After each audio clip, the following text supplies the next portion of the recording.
6장 1절부터 6절까지 함께 읽겠습니다. 시작. 나 바울은 그리스도의 온유하심과 관대하심을 힘입어서 여러분을 권면합니다. 내가 얼굴을 마주 대하고 있을 때에는 여러분에게 유순하나 떠나 있을 때에는 여러분에게 강경하다고들 합니다. 내가 여러분에게 청하는 것은 내가 가서 여러분을 대할 때에 강경하게 대해야 할 일이 없게 해달라는 것입니다. 그러나 우리가 육정을 따라서 처신한다고 여기는 사람들에게는 나는 확신을 가지고 담대하게 대하려고 생각합니다. 우리가 육신을 입고 살고 있습니다마는 육정을 따라서 싸우는 것이 아닙니다. 싸움에서는 우리의 무기는 육체의 무기가 아니라 하나님 앞에서 견고한 요새라도 무너뜨리는 강력한 무기입니다. 우리는 궤변을 무찌르고 하나님을 아는 지식을 가로막는 모든 교만을 쳐부수고 모든 생각을 사로잡아서 그리스도께 복종시킵니다. 그리고 여러분이 온전히 순종하게 될 때에는 우리는 모든 복종하지 않는 자를 처벌할 준비가 되어 있을 것입니다. 자, 17절, 18절 가시겠습니다. 시작. 자랑하려는 사람은 주님 안에서 자랑해야 합니다. 참으로 인정을 받는 사람은 스스로 자기를 내세우는 사람이 아니라 주님께서 내세워 주시는 사람입니다. 아멘. 그러니까 주님께서 내세워 주시는 사람, 그러니까 하나님께서 인정하시는 사람, 하나님이 쓰시는 사람은 어떤 사람인가? 이런 제목으로 함께 말씀의 은혜를 나누겠습니다. 지난주 고린도후서 9장 말씀 제목과 주제가 기억나시죠? 돈을 잘 쓰려면 성경적인 물질관을 말씀하셨잖아요. 돈을 잘 쓰려면 어떻게 해야 된다 그랬죠? 물질의 노예가 되지 않고 물질의 통로가 되는 사람, 하나님과 이웃을 위해 쓸 때에 풍성하게 채워주신다. 물질의 노예가 아니라 통로가 되는 사람은 하나님과 바른 관계를 맺고 있는 사람만이 가능하다 그랬죠. 또 그런 사람은 자족, 행복은 족한 상태라 그랬잖아요. 자족하는 사람. 그런 사람만이 나눠줄 수가 있고 남은 하나도 족하기 때문에 이보다 더 행복한 삶이 없죠. 그래서 구제하고 헌금하는 모든 동기와 출발은 예수님 안에 있는 영생의 선물, 하나님의 은사 때문이다 그랬잖아요. 그래서 이렇게 물질의 통로가 된 결과가 하나님의 영광이 드러나고 그 혜택을 받은 사람이 하나님께 감사하고 기도하는 그런 기도의 네트워크를 가진 사람이 진정으로 행복한 하나님의 사람이다 그랬잖아요. 그래서 제가 질문 하나 드리고 싶어요. 지난 한 주 동안 물질의 통로가 되셔서 혹은 여러분을 위해서 몇 사람이 기도해 주고 계십니까? 그 혜택을 받은 사람은 하나님께 감사하고 또 기도함으로 영광이 드러나는 의의 열매가 풍성한 그거를 위해서 물질을 주셨다 그랬잖아요. 저도 이 말씀을 전하고 말씀에 순종하는 삶을 살고자 이번 추석 명절에 제가 수요 예배 때도 말씀드렸지만은 칼럼에도 썼지만은 추석날 새벽에 저희 어머니께서 천국에 입성하셨기 때문에 추석은 저에게는 특별한 날입니다. 이번에는 가족들이 다 모일 수가 없어서 어떻게 하나님의 은혜를 되새길까 하다가 물질의 통로가 되라 그래서 인천에 계신 누님께 제가 통로가 되었습니다. 돈을 보내드렸어요. 그리고 형님께도 돈을 보내드렸어요.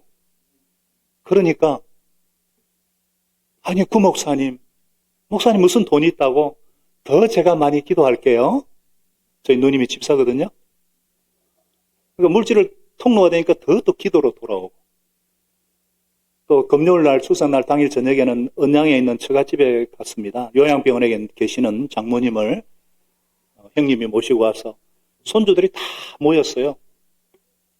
저희 아내는 또 봉투를 다 일일이 준비해서 조카들에게 막 흘러보내니까 조카들이 얼마나 좋아하는지 애도 어른이고 다 돈 좋아합디다.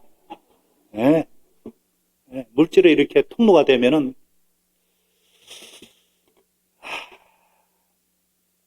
이번에 이제 캄보디아 단기 봉사 선교팀이 늘 단톡방에 이렇게 소감을 올리거든요. 영적 일기를 올리고 1학년들의 소감이 수준이 높아요. 제가 물질의 노예가 된 것 같아서 회개하고 다시 한번 흘러보내는 통로가 되고자 결단합니다. 또 감사들을 나누고 소감을 나누고 알바를 하면서 이렇게 통로가 되고자 단기 선교를 준비하는 우리 이 학생들을 볼 때마다 제가 얼마나 감사한지요. 오늘 본문은 물질 정도가 아니라 어떤 사람이 되어야 되는가? 오늘 말씀은요, 바울이 자신의 사도직을 변호하면서 하나님이 쓰시는 사람은 어떤 사람인가? 하나님이 쓰시는 지도자는 어떤 사람이 되어야 되는가?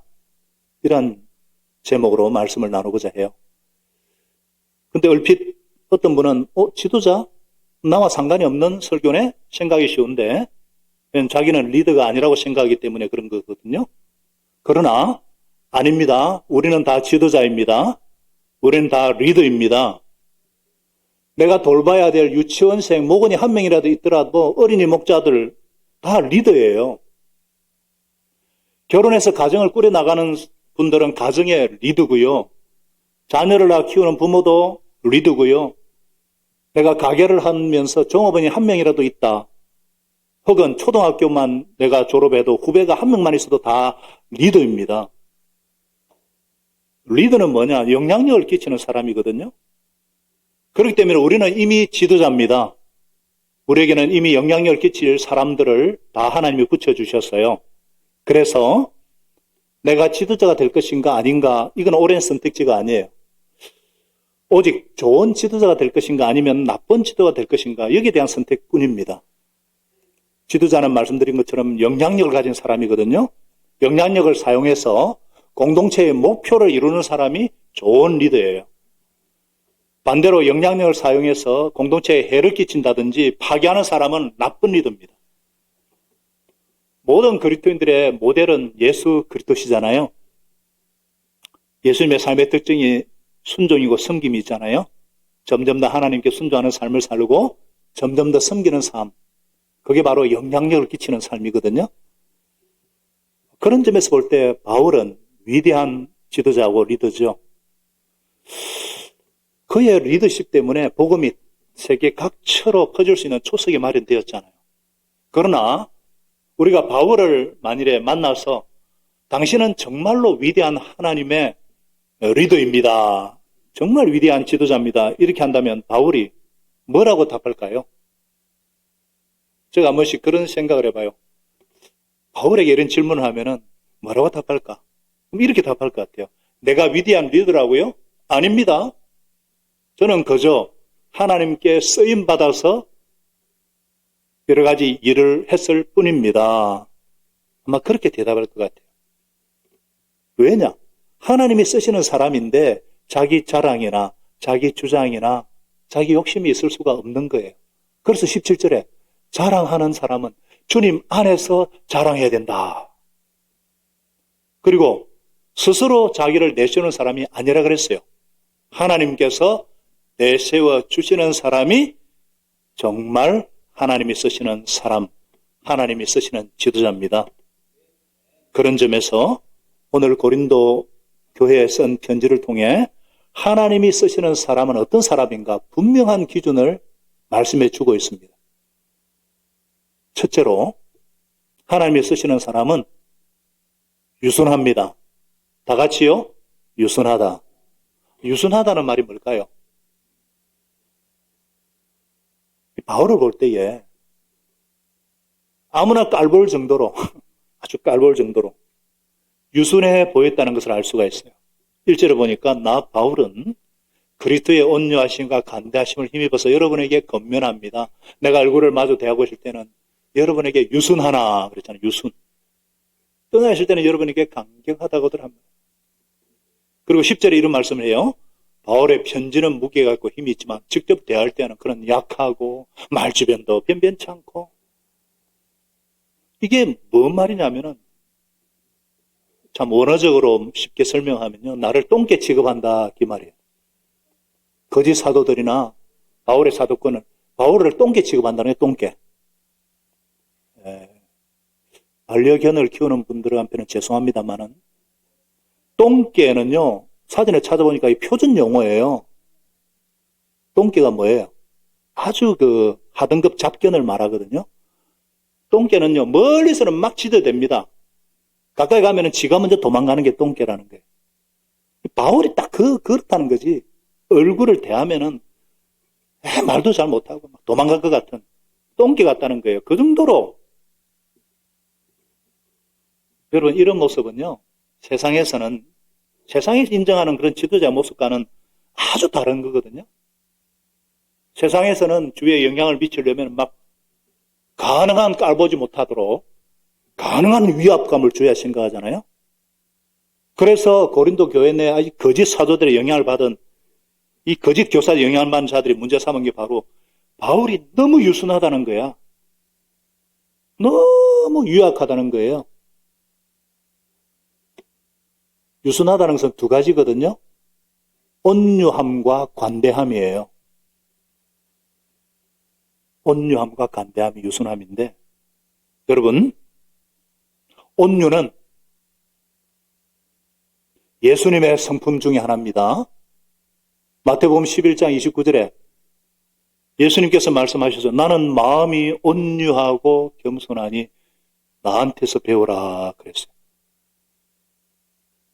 또 구약의 대표적인 지도자가 누굽니까? 모세잖아요. 모세를 향해서 성경이 뭐라 그럽니까? 땅 위에 사는 이 세상 모든 사람 가운데 가장 온유한 사람이다.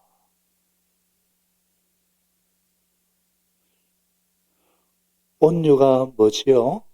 온유라는 게 순하고 착하다는 의미로 이해가 되는데 본래 의미가 뭐냐면은 힘이 있지만 힘을 안 쓰는 것이 온유입니다.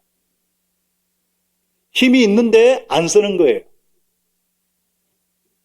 그 십자가에 달리신 예수님의 모습이 온유의 상징이거든요. 예수님께서 십자가에 못 박혔을 때 얼마나 많은 사람들이 조롱했습니까? 네가 정말 하나님의 아들이라면 지금 십자가에서 내려오버치라지. 한번 뛰어내려봐. 그러잖아요. 예수님이 정말 못 때릴 분입니까? 마음만 먹으면은 자기를 못 박는 사람들에게 12군단이나 더 되는 천군천사를 보내어서 한 발에 멸망시킬 수 있는 그런 분이에요. 그런 강력한 힘을 가진 분인데 그걸 행사하지 않고 아주 무기력하게 십자가에 달린 모습이 온유의 극치를 보여주는 거예요. 사도 바울은 바로 이런 예수님의 온유로 여러분 우리가 하나님이 쓰시는 사람이 되려면 온유한 사람이 되어야 돼요. 근데 온유가 뭐라 그랬죠? 힘이 있지만 힘을 안 쓰는 거잖아요. 그러니까 우선 힘이 있어야 됩니다. 힘이 있어야 온유할 수 있으니까. 힘도 없는데 이거는 비굴입니다. 아시겠죠? 원래 온유라는 말이 헬라어로 프라우스라 그래요. 야생마를 길들일 때 프라우스라 그러거든요. 야생마를 잘 훈련시켜가지고 재갈을 물려가지고 명마로 만들 때 그걸 온유라 그래요. 그러니까 일단 힘이 있어야 되죠. 그래서 저는 기도할 때마다 우리 청년들이 좀 두뇌가 그래도 하나님이 주신 좋은 부모님을 통해서 좋은 두뇌도 명석하고 공부하는 습관이 잡힌 청년들은 박사학위까지 공부하면 좋겠어요. 사업하는 분들은 사업체를 막 최대한도로 키우면 좋겠어요. 직장에서는 올라갈 수 있는 최고 위치까지 올라가면 좋겠습니다. 그래서 얻어진 영향력으로 주님과 이웃을 섬기는데 사용하면 좋겠어요. 가지고 있는 힘과 영향력으로 나를 위해서가 아니라 주님과 이웃을 위해 사용하는 것이 온유입니다.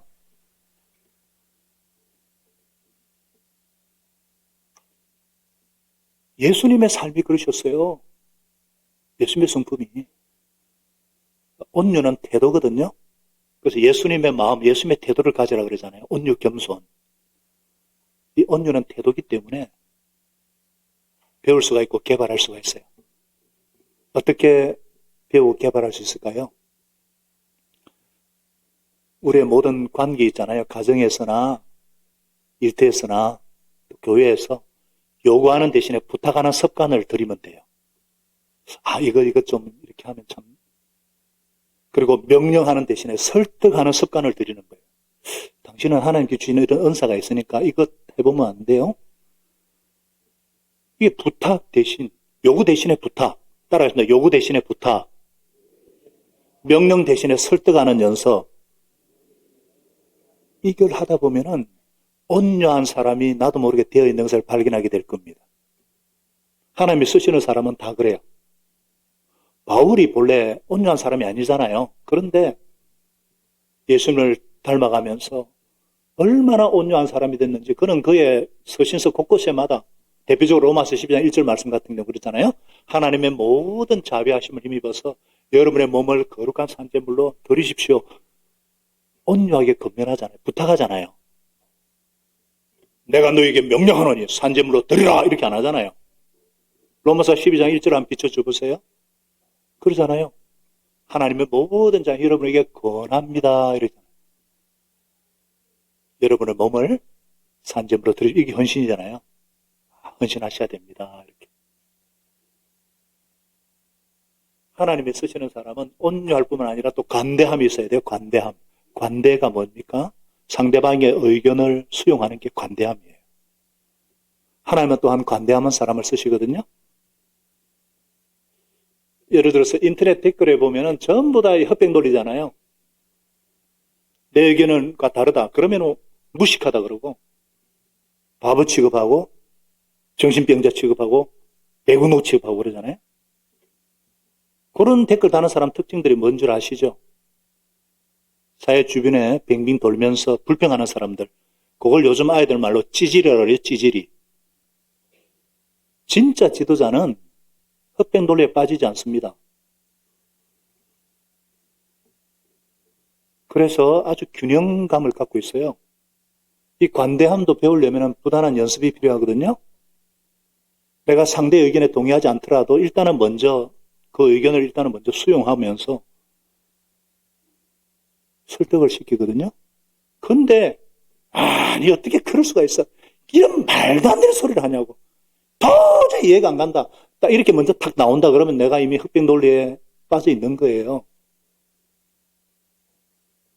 정말 하나님이 쓰시는 사람이 되려면은 온유함과 관대함. 그래서 1절에 뭐라고 했습니까? 나 바울은 그리스도의 온유하심과 관대하심을 힘입어서 여러분에게 권면합니다. 이게 무슨 말이에요? 바울은 지금 계속 예수님을 바라보고 있어요. 예수님이 지금 나를 통해서 여러분에게 전하는 말씀을 주십니다. 이 말씀이에요. 그래서 그것을 듣는 사람들도 결국 온유와 겸손이 나타나게 되는 거죠. 교회 안에서도 목소리 크고 말을 거칠게 하고 행동도 함부로 하고 이런 사람들이 지도자 되면은요, 큰일 납니다. 그 내용이 아무리 옳더라도 반드시 온유와 겸손함으로 그 성품과 태도가 너무 중요해요. 주차 봉사를 하더라도 그렇게 되면 안 됩니다. 그러면 안 됩니다. 아이고 어서 오세요 이렇게. 우리 교회는 그런 분 없잖아요.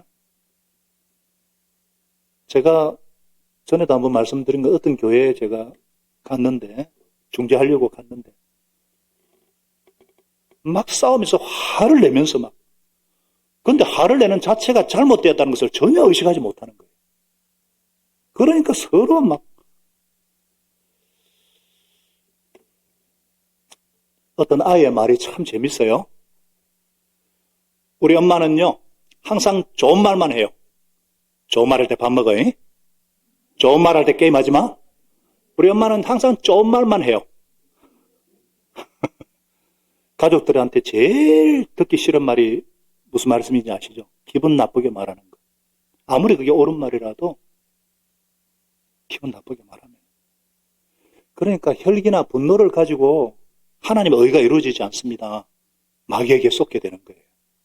꼭 기억하셔야 될 것은 예수 믿는 사람은 예수 믿는 사람다워야 됩니다. 온유함과 겸손함으로 그리고 관대함이에요.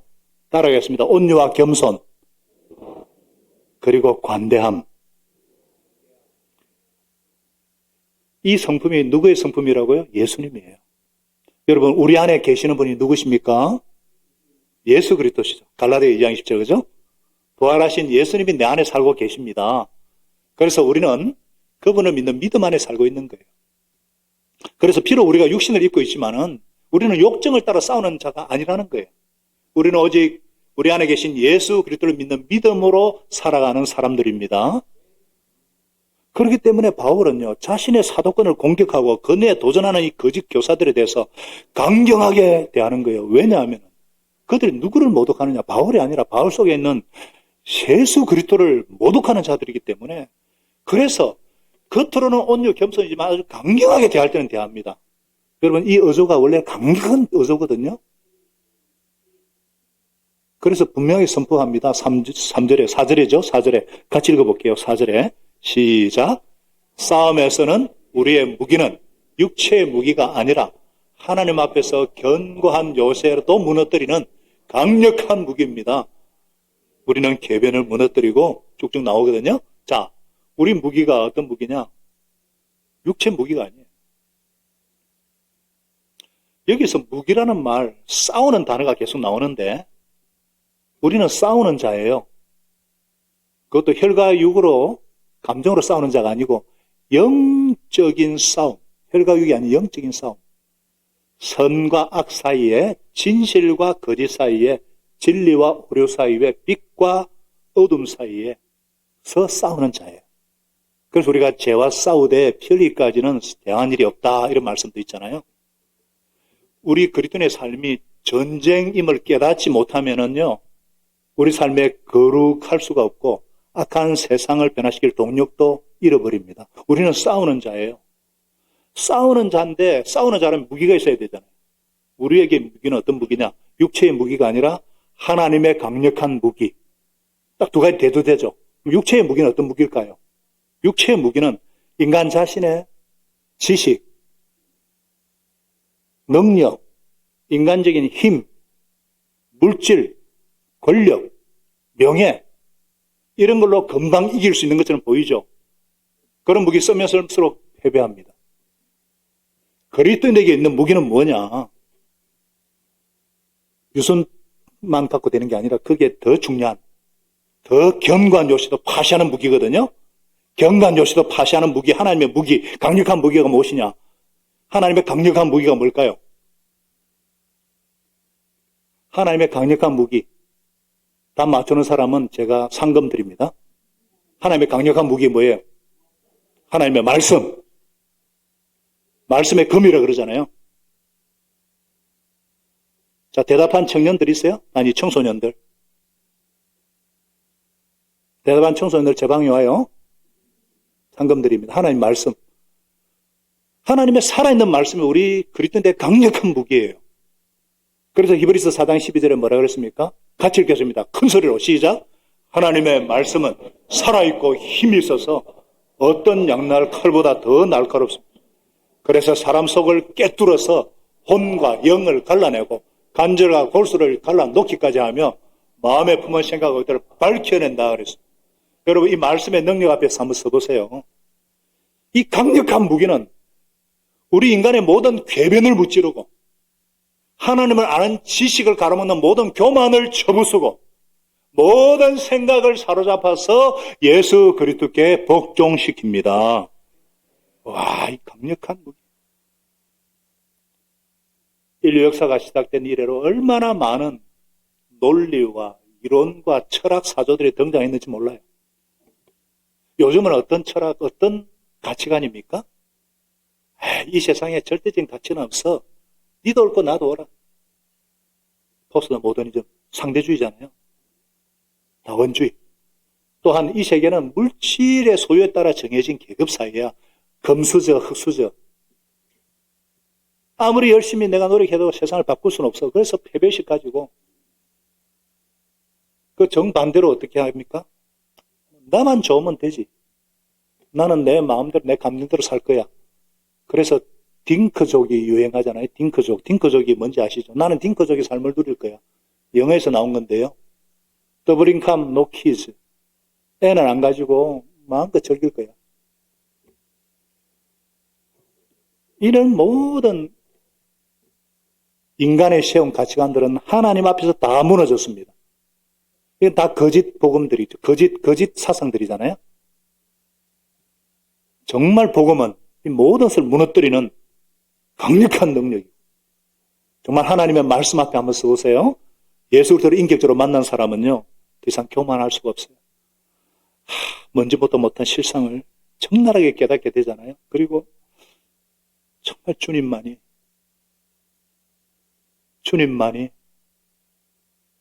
나의 생명이십니다. 예수 어린 양, 예수도 어제나 오늘이나 영원토록 통일하십니다. 그 모든 생각을 사로잡아서 예수님께 복종시키는 바울이 그런 대표적인 예잖아요. 이 말씀 속에 있을 때 말씀의 능력과 인간의 모든 교만과 인간의 모든 이론과 모든 사상은 다 무너지고 추푸른 날개처럼 무너졌습니다. 지금도 하나님의 복음은 살아서 강력하게 사람을 변화시키고 하나님의 나라를 확장시켜 나가고 계십니다. 그러므로 하나님이 쓰시는 사람이 되려면 가장 강력한 무기인 이 복음의 능력, 말씀의 권위에 사로잡히는 거예요. 복음의 능력에 사로잡힌다, 말씀의 권위에 사로잡힌다. 이게 도대체 무슨 말일까? 이게 도대체 무슨 말일까요? 한마디로 따라하겠습니다. 내 생각을 예수님께 복종시키는 것. 나는 죽었다 이거예요. 갈라디아 2장 10절 아까 봤잖아요. 나는 예수님께 죽었습니다. 이게 가장 큰 무기예요. 왜 이게 무기가 되느냐? 그렇잖아요. 나는 죽었으니까 그때부터는 내가 싸우는 것이 아니라 누가 싸웁니까? 예수 그리스도께서 싸우는 것이기 되기 때문에 예수님이 싸우시면 백전백승인 줄 믿으시기 바랍니다. 우리의 무기는 육체의 무기가 아니고 내 감정과 내 혈기와 내 생각이 아니라 예수 그리스도 하나님의 말씀, 강력한 하나님의 말씀, 예수님이 싸우시는 거예요. 가정에 적용을 해보세요.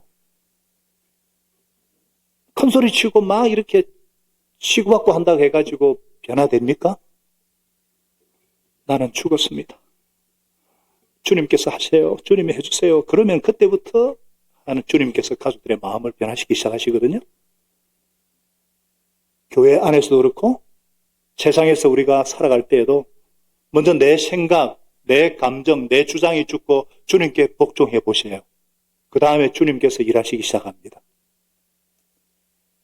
이렇게 할 수 있는 사람이 하나님이 쓰시는 사람이고, 이렇게 할 수 있는 사람이 주님이 마음껏 부려먹을 수 있는 사람이고, 이렇게 할 수 있는 사람이 영향력을 끼치는 영적인 지도자가 된다는 사실을 믿으시는 저와 여러분 되시기를 축복합니다.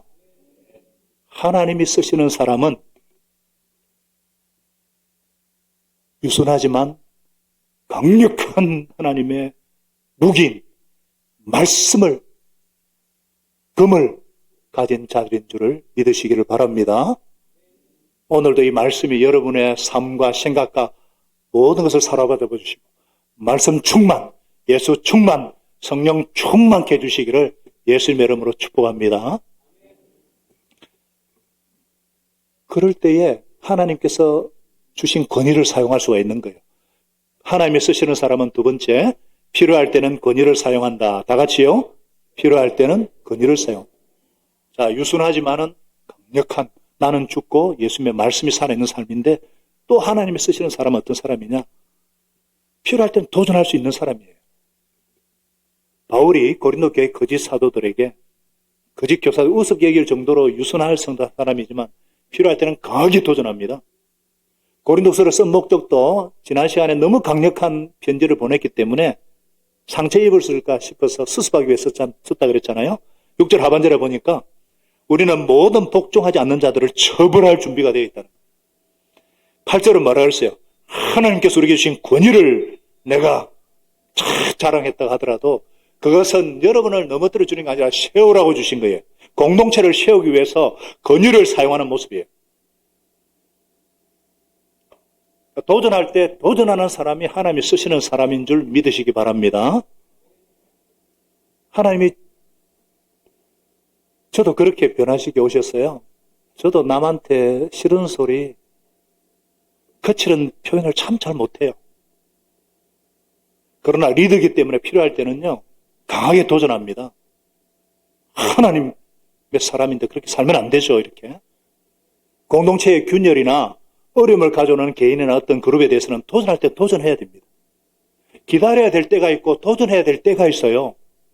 하나님 믿고 인내하고 기도해야 될 때가 있고 주님이 주신 권위로 도전해야 될 때가 있어요. 이 사이를 구분하는 것이 지혜입니다. 그러려면 균형 감각이 필요해요. 갈라디아 6장 1절에도 분명히 말씀하잖아요. 어떤 사람이 죄에 빠진 일이 드러나면 성령의 인도하심을 따라 사는 사람인 여러분들은 온유한 마음으로 그런 사람을 그러나 분명하게 바로잡아주고 유혹에 빠지지 않도록 분명하게 도전하라 이 말이에요. 이를 왜 권위를 주셨어요? 성경에서 하나님께서 특정한 사람들에게 권위를 주셨다 그랬잖아요. 순종할 것을 명하신 대상에 권위를 주는 사람들입니다. 무슨 말이냐면은 자녀들에게 부모에게 순종하라 그랬잖아요. 부모에게 권위를 주셨어요. 아내들에게 남편에게 순종하라 남편에게 권위를 주셨어요. 가정의 가장으로. 교회는 지도자들에게 순종하라 지도자들에게 권위를 주셨으니까. 이런 모든 권위는 어디로부터 왔느냐? 하나님께로 왔습니다. 그러므로 남편이나 부모나 교회 지도자들은 권위를 가진 사람이에요. 그러니까 우리는 다 지도자인데 다 권위를 주셔서 하나님이 그에 맞는 이 권위는 나에게서 나온 것이 아니라 하나님께로부터 부여받았기 때문에 필요할 땐 그것을 사용을 해야 됩니다. 바울은 유순한 사람이지만 필요할 때는 사도로서의 권위를 사용했어요. 지도자 위치에 있는 사람이 자기 권위를 행사하지 않고 포기하면은 공동체도 파괴되고 자기도 죽습니다. 오늘날 교권이라든지 모든 권위가 무너진 이유가 뭐예요? 권위를 제때 사용하지 않으니까. 좋은 부모는 어떤 부모냐? 자녀가 하고 싶은 대로 내버려 두면은 그 당시는 좋아할 것 같죠? 아닙니다. 잘했다는 것은 분명히 잘했다고 칭찬하고 잘못한 것은 잘못했다고 눈물이 쏙 빠질 정도로 꾸질 때는 꾸짖어야 되죠. 당장은 좀 막 불평할 수 있지만은 장사한 뒤에는 정말 고마워하고 부모를 존경하게 되고 보고 배운 대로 하게 되는 거예요. 사랑하는 여러분, 목자도 하나님이 세우신 자리이기 때문에 권위가 따라요.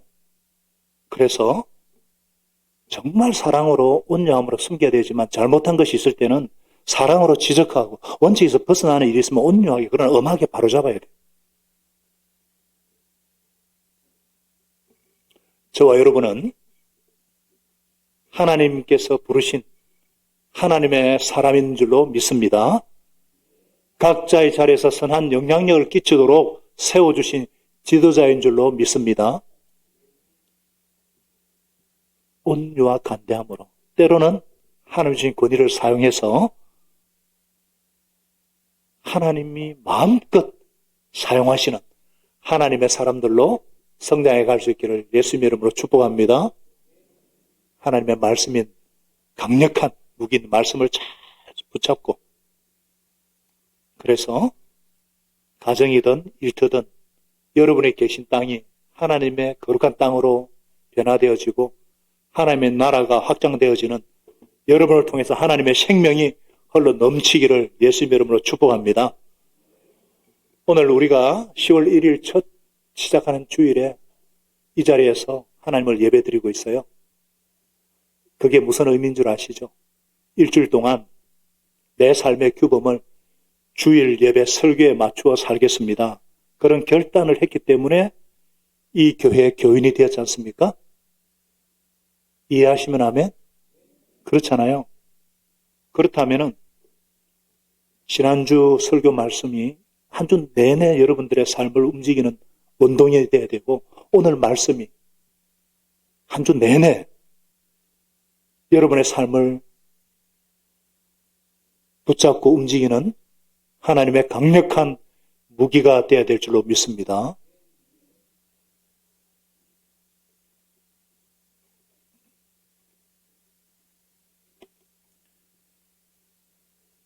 저는 이 자리에 앉아 계신 한 분 한 분이 물론 이제 추석이라서 다들 또 함께 예배드리러 오신 분이지만 저는 이 자리에 앉으신 한 분 한 분이 다 하나님께서 부르시고 쓰시는 하나님의 사람이라는 확신을 갖고 있습니다. 또한 미래로의 주역들인 줄로 믿습니다.